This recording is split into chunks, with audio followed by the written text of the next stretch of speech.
إلا تنفروا يعذبكم الله عذابا أليما ويستبدل قوما غيركم ولا تضروه شيئا والله على كل شيء قدير إلا تنصروه فقد نصره الله إذ أخرجه الذين كفروا ثاني اثنين إذ هما في الغار إذ يقول لصاحبه لا تحزن إن الله معنا فأنزل الله سكينته عليه وأيده بجنود لم تروها وجعل كلمة الذين كفروا السفلى وكلمة الله هي العليا والله عزيز حكيم انفروا خفافا وثقالا وجاهدوا بأموالكم وأنفسكم في سبيل الله ذلكم خير لكم إن كنتم تعلمون لو كان عرضا قريبا وسفرا قاصدا لاتبعوك ولكن بعدت عليهم الشقة وسيحلفون بالله لو استطعنا لخرجنا معكم يهلكون أنفسهم والله يعلم إنهم لكاذبون عفى الله عنك لما أذنت لهم حتى يتبين لك الذين صدقوا وتعلم الكاذبين لا يستأذنك الذين يؤمنون بالله واليوم الآخر أن يجاهدوا بأموالهم وأنفسهم والله عليم بالمتقين إنما يستأذنك الذين لا يؤمنون بالله واليوم الآخر وارتابت قلوبهم فهم في ريبهم يترددون ولو أرادوا الخروج لأعدوا له عدة ولكن كره الله بعاثهم فثبطهم وقيل اقعدوا مع القاعدين لو خرجوا فيكم ما زادوكم إلا خبالا ولأوضعوا خلالكم يبغونكم الفتنة وفيكم سماعون لهم والله عليم بالظالمين صدق اللہ العظیم. تو پچھلی آیت میں اللہ پاک نے ارشاد فرمایا تھا تمہیں جب کہا جاتا ہے نکلو تم نکلتے کیوں نہیں ہو جہاد کے لیے؟ فرمایا کہ کیا دنیا کی زندگی دنیا کا ساز و سامان رکاوٹ ہے؟ تو تھوڑا سا ہے. آخرت کی ایک نعمت کے مقابلے میں ساری دنیا کچھ بھی نہیں.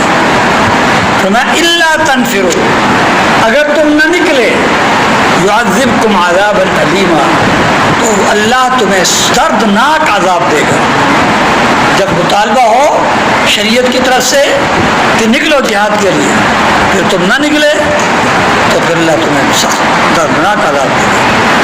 یستبدل قوما غیرکم اور تمہاری جگہ پر اور قوم لے آئے گا. اللہ تمہاری جگہ پر تم نہ نکلے تو اللہ تمہیں عذاب دے گا. پھر یہ نہ کہنا کہ ہم نہیں ہوں گے تو پھر دین کی مدد کون کرے گا, نبی کی مدد کون کرے گا. اللہ تمہاری جگہ اور قوم لے آئیں گے. بلا تضروہ شیئا اور تم اللہ کو کچھ بھی نقصان نہیں پہنچا سکتے. تم اللہ کو کچھ بھی نقصان نہیں پہنچا. واللہ علی کل شیء قدیر اللہ ہر چیز پر قادر ہے. اللہ تمہاری مدد کا بھی محتاج نہیں ہے. تم مدد کرو گے پھر دین کا کام چلے گا نہیں. اللہ تو اکیلے کافی ہے. یہ تو اللہ تمہیں موقع دیتے ہیں دین کی خدمت کرنے کا تاکہ تم اجر و ثواب کما کر جنت کے اعلیٰ درجے کے حقدار بن جاؤ. ورنہ اللہ تمہاری مدد کے محتاج نہیں ہے. یہ تو اللہ کا احسان ہے کہ وہ تمہیں اپنی خدمت کے لیے قبول دین کی خدمت کے لیے قبول کر لیتا ہے. اسلام میں اگر پڑھنا پڑھانا چھوڑ دیں کیا دین ختم ہو جائے گا؟ اللہ اور قوم کھڑی کر دے گا. پہلے یہ اسلام کی نشأت ثانیہ کہاں ہوئی ہے؟ اسپین میں قرطبہ.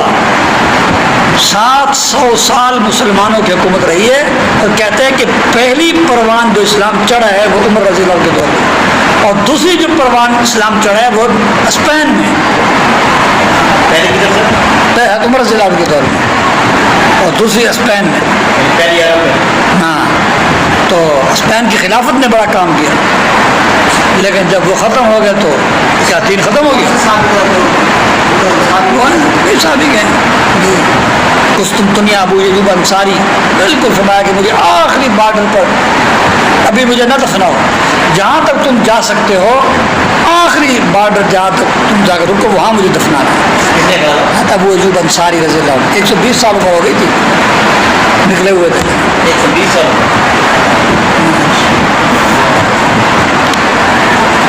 تو وہ ختم ہوئے تو کیا اسلام ختم ہو گیا؟ اسلام تک پہلا۔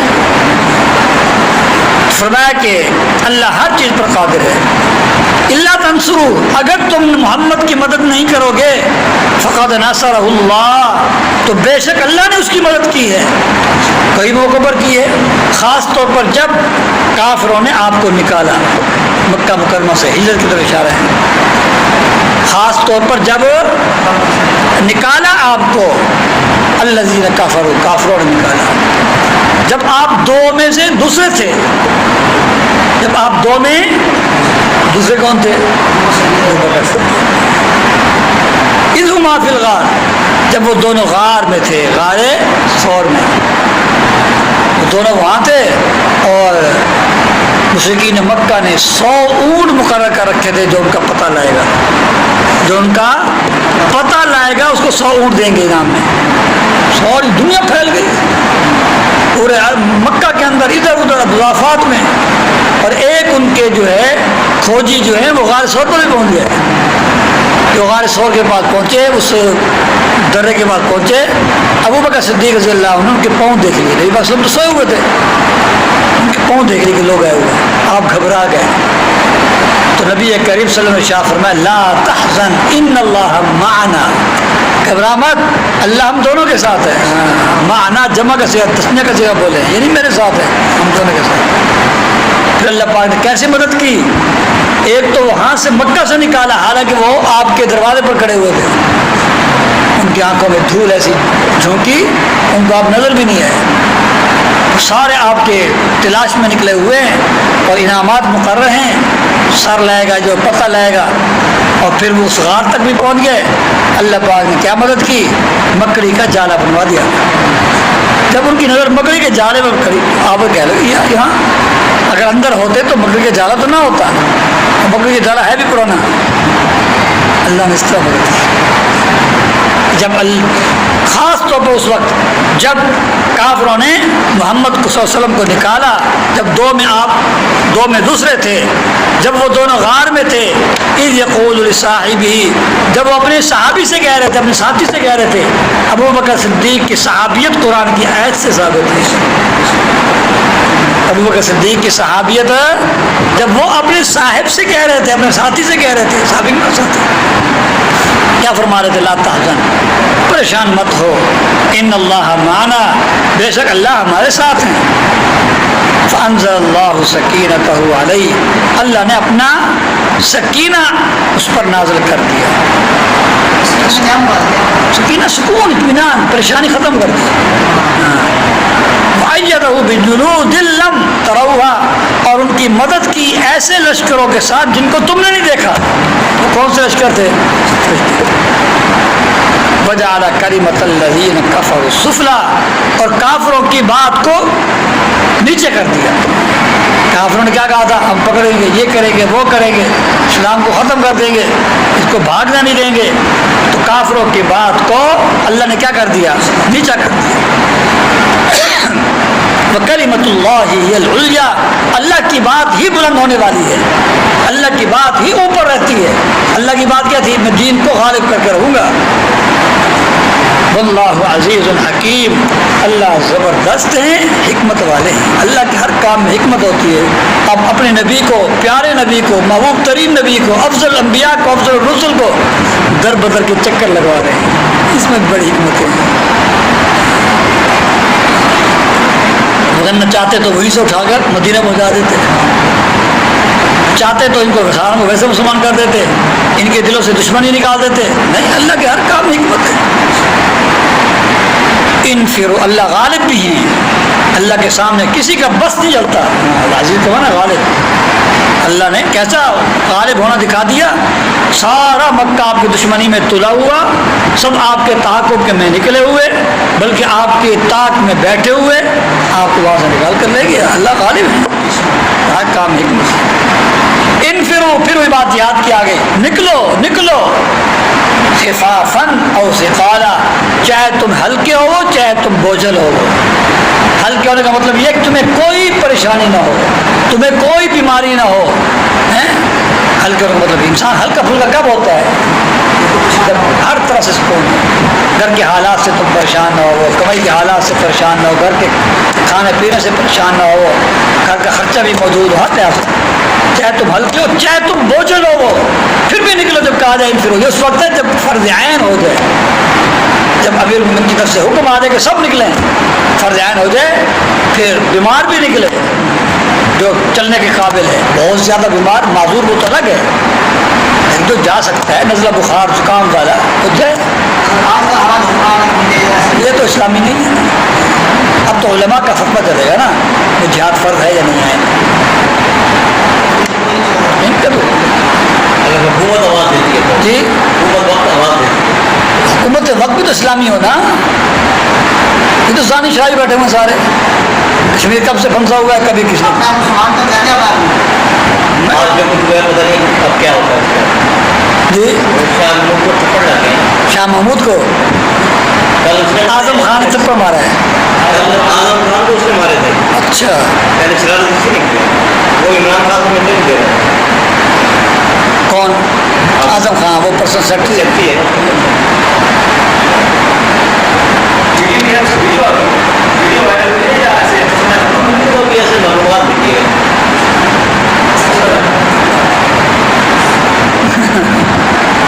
جی دوسری یعنی کہ مسلم لیگ ہوگی یا پورا پارٹی ہوگی، انہوں نے یہ پلان تیار کیا ہونا کیسے ہونا چاہیے، اس کے دماغ میں ایسا بھرا ہوا، اس سے بھی پیچھے بندے لگے ہوں گے کہ واقعی ایسے تو نہیں ہو. چلو سنو، اس کو چھوڑو اس کو چھوڑو. انفرو خفافا وثقالا، تم نکلو چاہے تم ہلکے ہو یعنی بیمار نہ ہو، پریشانی نہ ہو، چاہے تم بوجھل ہو، حالات کچھ بھی ہوں، نکلو اور اپنے مال سے اپنی جانوں سے اللہ کے راستے میں جہاد کرو. مال بھی لگاؤ، اپنی جان بھی لگاؤ. یہ تمہارے لیے بہتر ہے کہ تم جانتے ہو. اگر تمہیں پتہ ہو کہ جہاد کرنے میں کیا ثواب ہے، جہاد نہ کرنے میں کیا نقصانات ہیں، اگر تمہیں پتہ چلے کہ جہاد نہ کرنے والا کی پکڑ کیسے آتی ہے، جیسے فرمایا کہ میں تمہیں ختم بھی کر سکتا ہوں، والی یہی بہتر ہے. نکلو. لو کان عرضا قریبا، یہ منافقوں کے بارے میں ہے. منافقوں نے کہا جی ہم مصروف ہیں، کسی نے کہا مجھے یہ عذر ہے، کسی نے کہا یہ مجھے عذر ہے. تھے اصل میں منافق، آپ کے پاس آ گئے جی ہمیں اجازت دیں، رخصت دیں، چھٹی دیں. آپ نے ان کو چھٹی دے دی، اس طرح استاد چھٹی دے دیتا ہے. اللہ نے پھر منافقین کو پہلے ڈانٹا، پھر نبی کریم صلی اللہ علیہ وسلم کو بڑے محبت بڑے انداز میں تنبیہ دی. چھٹی کیوں دیا؟ لو کان عرضا قریب، اگر دنیا کا سامان جلدی ملنے والا ہوتا، اگر دنیا کا سامان ہے جلدی ملنے کو پتہ ہوتا کہ بس جائیں گے اور ہمارے گھر میں اکٹھا ہو جائے گا، مل جائے گا. اگر دنیا کا سامان جلدی ملنے والا ہوتا اور سفر بھی درمیانے درجے کا معمولی ہوتا، لتباؤ، آپ کے ساتھ ضرور چلتے ہی منافق. اگر دنیا کا سامان جلدی ملنے والا ہوتا اور سفر بھی معمولی ہوتا، یہ آپ کی ضرورت پیروی کرتے، آپ کے ساتھ چلتے. ولیکن بعدت علیہم الشقہ، لیکن مشقت بھرا سفر ان پر دور ہو، مسافت ان کے لیے دور ہو گئی. مشقت بھری مسافت ان کے لیے کیا ہو گئی؟ وہ غزوہ تبوک تھا نا، 1 مہینے کی مسافت تھی، گھوڑے پر، اونٹ پر 1 مہینے کی مسافت، اور دور، اور آگے بھی روم کا لشکر. یہ اور پھر اس کے ساتھ ساتھ یہ ہے کہ گرمی کے، اور پھر اس کے ساتھ ایک اور بھی امتحان، پھل بھی پکے ہوئے مدینہ کی باغات کے. اللہ نے ایسے امتحان دیا. غزوہ خیبر، غزوہ تبوک، غزوہ تبوک بالکل آخری بارڈر ہے سعودیہ کا. وہاں غزوہ تبوک تھا، لمبا سفر، 1 مہینے کی مسافت، اور گرمی کی سخت گرمی کے دن، اور ادھر پھل پکے ہوئے باغات کے. اللہ نے اس طرح امتحان لیا. اگر قریب ملنے، دنیا کا سامان قریب وقت میں ملنے والا ہوتا اور سفر بھی معمولی ہوتا تو آپ پھر چل پڑتا ہی ہے، لیکن مشقت کی مسافت ان پر دور ہو گئی، لمبی ہو گئی. بس یحلفون، اور یہ اللہ کی قسمیں کھائیں گے، اللہ کا نام لے کر قسمیں کھائیں گے، لو استطعنا لخرجنا، اگر ہمیں ہمارے اندر ہمت ہوتی ہم ضرور آپ کے ساتھ نکلتے. یہ قسمیں بھی کھائیں گے اللہ کی، اللہ کا نام لے لے کر قسمیں کھائیں گے، جھوٹی قسمیں. لو استطعنا، اگر ہمارے اندر ہمت اور طاقت ہوتی لخرجنا، ہم ضرور نکلتے معکم، تمہارے ساتھ.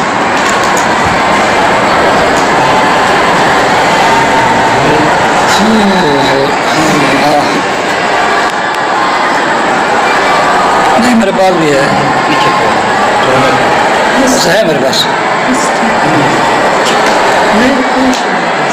لخرجنا، ہم تمہارے ساتھ ضرور نکلتے، میرے پاس ہے بس. نہیں مجھے ضرورت نہیں ہے، میں تو زبان ہی پڑھا دوں گا. یہلکون انفسہم، یہ لوگ اپنے آپ کو ہلاک کر رہے ہیں. ہاں یہ لوگ اپنے آپ کو ہلاک، جھوٹی قسمیں کھا کر اور جھوٹی چھٹیاں لے کر، جھوٹے بہانے بنا کر، غزوہ تبوک میں شرکت نہ کر کے یہ اپنے آپ کو ہلاک کر رہے ہیں. اللہ کو تو علم ہے نا، اللہ کو تو علم ہے، نبی کو تو علم نہیں تھا. اب یہاں سے بھی نبی کا علم الغیب نہ ہونا ثابت ہو رہا ہے. اگر نبی کو علم ہوتا تو بتاتے بھائی تم جھوٹ بول رہے ہو، کوئی بہانہ نہیں ہے، کوئی چھٹی نہیں ہے. ہمیں یہ عذر ہے، ہمیں یہ عذر ہے، ہمیں یہ عذر ہے. آپ چھٹی دیتے گئے کیونکہ آپ عالم الغیب نہیں تھے. واللہ، بس چھوڑو، بس میں نے بات سمجھا دیا، یہاں سے مسئلہ سمجھ میں آ رہا ہے. واللہ یعلم، اللہ جانتا ہے کہ وہ لوگ جھوٹے ہیں، اللہ جانتا ہے کہ وہ لوگ جھوٹے ہیں. عفا اللہ، اب یہ تو منافقین کے بارے میں اللہ پاک نے کلی کھولی کہ یہ جھوٹ بول رہے ہیں، آپ سے غلط چھٹی لے رہے ہیں، جھوٹی چھٹی لے رہے ہیں. ہاں اب آگے خود نبی کریم صلی اللہ علیہ وسلم کو بھی ذرا تنبیہ کی ہے کہ آپ نے چھٹی کیوں دی ہے. لیکن یوں نہیں کہا پہلے آپ نے چھٹی کیوں دی، پہلے فرمایا عفا اللہ عنک، اللہ نے آپ کو معاف کر دیا ہے. پہلے کہہ رہے اگر دیکھو نا، اگر پہلے اللہ تنبیہ کرتے پھر 4-5 سطروں کے بعد کہتے اللہ نے معاف کر دیا، اتنی دیر تو نبی کیا رہتے، پریشان رہتے کہ پتہ کیا ہوگا میرا. فوراً کہہ دیا، پہلے کہہ دیا اللہ نے آپ کو معاف کر دیا. اور یہ کوئی گناہ نہیں تھا، یہ خطا اجتہادی ہے، یہ خطا اجتہادی ہے، اس پر بھی ثواب ملتا ہے، لیکن نبی کی شایان نشان نہیں تھا. خلاف اولا اس کو ہم کہتے ہیں، یہ بہتر نہیں تھا. عفا اللہ لما اذنت لهم، آپ نے ان کو کیوں اجازت دے دی، آپ نے ان کو کیوں چھٹی دے دی، کیوں اجازت دے دی، اس بات کے ظاہر ہونے سے پہلے، جب تک کہ آپ کے سامنے سچے لوگ ظاہر نہیں ہو گئے اور آپ نے جھوٹوں کو جان نہیں لیا. آپ ان کو چھٹی نہ دیتے نا تو گلی کھل جاتی، پتہ لگ جاتا کہ سچے کون ہیں اور جھوٹے کون ہیں. آپ نے چھٹی دے دی، جھوٹے بھی چھپ گئے. آپ نے کیوں ان کو اجازت دے دی، حالانکہ ابھی تک یہ بات تمہارے سامنے ظاہر نہیں ہوئی تھی، سچے لوگ بھی ظاہر نہیں ہوئے تھے اور آپ نے ابھی تک جھوٹوں کو بھی نہیں جانا تھا. آگے فرمایا وہ لوگ آپ سے چھٹی نہیں لیتے، لائستہ وہ لوگ آپ سے چھٹی لیتے کون، جو اللہ پر آخرت کے دن پر ایمان رکھتے ہیں، جن کا صحیح معنی میں ایمان ہے، وہ آپ سے چھٹی نہیں لیتے. وہ سارے چھوٹے موٹے عذروں کو ایک طرف کر دیتے ہیں، بھئی نبی نے بلایا جانا ہی جانا ہے. لا یستأذنک الذین، وہ لوگ آپ سے چھٹی نہیں لیتے جو اللہ پر آخرت میں ایمان رکھتے ہیں. اس بات اللہ اپنے مالوں اپنی جانوں سے جہاد نہ کرنے کی چھٹی نہیں لیتے. واللہ علیم، اللہ خوب جانتے ہیں پرہیزگاروں کو، تقوی والوں کو، اللہ کو پتہ ہے. ہاں پھر آپ سے چھٹی کون لیتا ہے، آپ سے چھٹی تو بس وہ لوگ لیتے ہیں جو ایمان نہیں رکھتے اللہ پر اور آخرت کے دن پر، جو کافر ہے نا دل سے، وہ آپ سے چھٹی مانگتے ہیں. مسلمان تو کبھی بھی نیک عمل کو چھوڑنے کی ہمت نہیں کرتا جب تک معقول عذر نہ ہو. آپ سے چھٹی تو بس وہ لیتے ہیں جو آخرت پر اور دن اللہ پر آخرت دن پر ایمان نہیں رکھتے. وارتابت قلوبہم، اور ان کے دل شک میں پڑے ہوئے ہیں. فہم فی ریبہم، تو وہ اپنے شک کی وجہ سے ڈاواں ڈول ہیں. یا ترددون، اپنے شک کی وجہ سے کیا ہیں، ڈاواں ڈول ہیں. ہاں ڈاواں ڈول. اچھا آگے ایک اور مسئلہ ہے، ولو اراد الخروج، اگر یہ ان کا نکلنے کا ارادہ ہوتا تو یہ اس کے لیے تیاری کرتے ہیں. انہوں نے اس کے لیے کوئی تو معلوم کیا ہوا، شروع سے ان کا ارادہ ہی نہیں تھا. تو ضابطہ لکھا ہے کہ ایک آدمی اب اس کے ذمے جو فرض یا ذمہ داری لگائی گئی ہے، اگر وہ اس کے لیے پوری تیاری کرتا ہے، پوری تیاری کرنے کے بعد اچانک کوئی عذر پیش آ جاتا ہے، کوئی عارضہ پیش آ جاتا ہے غیر اختیاری، تو وہ کیا ہے؟ وہ معذور ہے، اس پر کوئی پکڑ نہیں ہے۔ لیکن ایک آدمی تیاری نہیں کرتا، پھر کہتا مجھے یہ مسئلہ پیش آ گیا، یہ مسئلہ، وہ معذور نہیں ہے، اس کی گرفت ہوگی۔ کیوں؟ اگر یہ سچا ہوتا تو پہلے کیا کرتا؟ تیاری کرتا۔ دیکھو ایک آدمی صبح کی نماز کے لیے نیند نہیں کھلتی، اب وہ الارم بھی نہیں لگاتا، کسی کو کہتا بھی نہیں کہ مجھے اٹھا دینا، اور کہتا ہو اے اللہ مجھے معاف کر دے۔ بھائی تو نے کون سی تیاری کی تھی اٹھنے کے لیے؟ تو نے کون سی تیاری کی تھی اٹھنے کے لیے؟ الارم لگایا تھا تو نے؟ جو تیرے پاس اسباب ہیں، انسان کے پاس جو اسباب ہیں اس کو اختیار کرے۔ اب ایک آدمی بیمار ہوتا ہے، وہ ڈاکٹر کو بھاگتا دوڑتا ہے، اسپتال لے جاتا ہے، ادھر ادھر لے جاتا ہے، پھر اس سے کوئی مسٹیک ہو جاتی ہے تو اچانک تو معذور ہے، بیچارے محنت تو کی ہے بڑی۔ ایک آدمی بس جاتا نہیں ڈاکٹر کے پاس، پھر کچھ ہو گیا، کہتے بس ہو گیا، تو نے کوئی تیاری نہیں کی اپنے مریض کے لیے، کوئی بھاگ دوڑ ہی نہیں کی تو نے اپنی طاقت کے مطابق، ٹھیک ہے نا؟ تیرے پاس الارم ہے، تیرے پاس گھر میں اور ساتھی ہیں جو اٹھتے ہیں، ان کو کہہ بھی مجھے ذرا اٹھا دیا کرو، ذرا جھڑک کر ذرا ہاتھ بھی لگا دیا کرو، الارم بھی ذرا زور سے لگا دے، یہ تو کرتا نہیں، پھر تو معذور کیسے ہے؟ ضابطہ ہے۔ اگر ان کا نکلنے کا ارادہ ہوتا تو یہ اس کے لیے کیا کرتے؟ ضرور تیاری کرتے، لا عد العدہ، لیکن اللہ بھی ان کے اٹھنے کو پسند نہیں کرتا تھا۔ اللہ بھی چاہتے تھے یہ نہ جائیں، کیونکہ یہ جا کر کیا کرتے ہیں؟ وہاں جا پھر شرارتیں کرتے ہیں، جاسوسیاں کرتے ہیں، اور پھر افواہیں پھیلاتے ہیں، اور جو سادہ لوگ مسلمان ہوتے ہیں ان کو برگلانے کی کوشش کرتے ہیں، کئی طریقے سے یہ پریشان کرتے ہیں۔ اللہ بھی چاہتے تھے، اللہ بھی ان کے اٹھنے کو پسند، یعنی ان کے جانے کو پسند نہیں کرتا تھا۔ فثبتهم، تو اللہ نے ان کو کیا کر دیا؟ ان کو اٹھنے نہیں دیا۔ ہاں نہیں، فثبتهم، اللہ نے ان کے اٹھنے کو ناپسند کیا اور ان کو کیا کر دیا؟ روک دیا، اور کہا گیا تم معذور بیٹھنے والوں کے ساتھ بیٹھ جاؤ، بس جاؤ۔ اللہ بھی یہ چاہتا تھا، یہ بھی نہیں چاہتے تھے جانا، اللہ بھی نہیں چاہتے تھے کہ یہ جائیں، کیونکہ جا کے پریشان کرتے ہیں، جاسوسیاں کرتے ہیں، فساد پھیلاتے ہیں، سادہ لوگ مسلمانوں کو ورغلاتے ہیں، افواہیں پھیلاتے ہیں، پریشان کرتے ہیں، وہاں سے بڑا ہمت ٹوٹ جاتی ہے۔ لو خرجوا فیکم، اگر یہ تمہارے ساتھ نکلتے تو ما زادوکم الا خبارا، تو تمہارے لیے فساد میں ہی اضافہ کرتے ہیں اور کچھ نہیں اضافہ کرتے، تمہارے لیے فساد میں اضافہ کرتے ہیں۔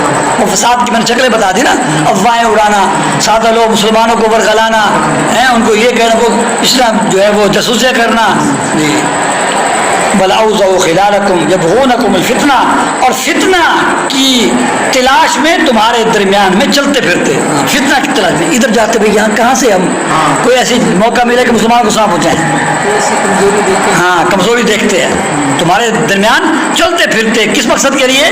فتنہ اور مصیبت کو تلاش کرنے کے لیے۔ وفیکم سماعون لہم، اور تمہارے اندر کچھ ایسے لوگ بھی ہیں جو ان کی باتیں سنتے ہیں۔ وہ کون لوگ ہیں؟ سادہ مسلمان۔ سادہ مسلمانوں کو پتہ نہیں یہ خبیث کتنے ہیں، کیونکہ یہ لوگ جو منافق ہوتے ہیں نا، یہ ظاہر میں تو بڑے نیک ہوتے ہیں، ہاتھوں میں تسبیح ہوں گی، لمبے لمبے چولے ہوں گے، ٹوپیاں پہنی ہوں گی، بڑی بڑی داڑیاں ہوں گی۔ یہ قادیانی ایسے تھے نا، بھٹو یہی کہتا تھا، اس صاحب کن کو تم کافر کہلوا رہے ہو؟ ان شکلوں کو، یہ دیکھو کتنے پگڑی باندھی ہوئی ہے، دیکھو کتنی بڑی داڑھی ہے، ان کی شلواریں دیکھو، ان کے چولے دیکھو، میں ان کو کافر کہہ دوں، ان کو تم کیوں؟ دوسرے نے فرمایا کہ بڑے خبیث لوگ ہیں یہ۔ پھر مصعب نے ان کے حقائق ظاہر کیے اسمبلی کے اندر، اور اس سے پہلے خلوت میں بھٹو سے اور نصرت بھٹو سے ملاقاتیں ہوئی۔ نصرت بھٹو کو پہلے قائل کیا مولانا غلام غوث ہزاروی نے، پھر اس کے بعد بھٹو قائل ہوا، پھر اسمبلی کے اندر بات آئی۔ پہلے میں نے کہ جو کہتے ہیں نا بیک ڈور میٹنگیں ہوتی رہی، تو ان کی بھی یہی کیفیت ہے۔ سادہ لوگ مسلمان کیا سمجھتے ہیں؟ یہ تو بہت نیک ہیں، پھر ان کی باتوں پر اعتماد کرتے ہیں۔ فرمایا کہ تمہارے اندر ایسے لوگ بھی ہیں جو ان کی سنتے ہیں، تو وہ منافق تھے، وہ بھی شرارتیں کرتے، اور وہ سادہ لوگ مسلمانوں کو بھی کیا کرتے؟ ورغلاتے، خراب کرتے۔ اور دوسرا معنی یہ کیا ہے وفیکم سماعون لہم، تمہارے اندر ایسے لوگ بھی ہیں جو ان کے لیے جاسوسی کرتے ہیں، یہ معنی بھی کیا ہے اس کا، تمہارے اندر ایسے لوگ بھی ہیں جو ان کے لیے کیا کرتے ہیں، جاسوسی کرتے ہیں۔ واللہ علیم بالظالمین، اللہ ظالموں کو خوب جانتا ہے۔